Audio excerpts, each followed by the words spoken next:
নমস্কার বন্ধুরা, দেখো আমি কিন্তু আমার ছাদে চলে এসেছি। প্রচণ্ড রোদ, তাও ছাদে এসেছি একমাত্র তোমাদের এই জিনিসটি দেখাবো বলে। দেখো আমার আমলকি গাছে কত আমলকি ধরেছে দেখো। এই আমলকিগুলো এখনই কতটা বড়, কিন্তু তারপরেও জানো তো এখনও কচি আছে। এখনও 2-3 মাস লেগে যাবে এই আমলকি মানে খাওয়ার মতো হতে, আরও 2-3 মাস লেগে যাবে। তো ভয় করছে, এই জন্যই এত আমলকি ধরেছে।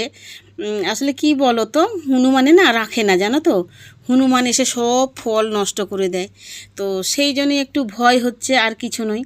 তো ঈশ্বরের কাছে এটাই প্রার্থনা করছি, আমার আমলকি যেন গাছে থাকে, হনুমান যেন না এসে খেয়ে নেয়।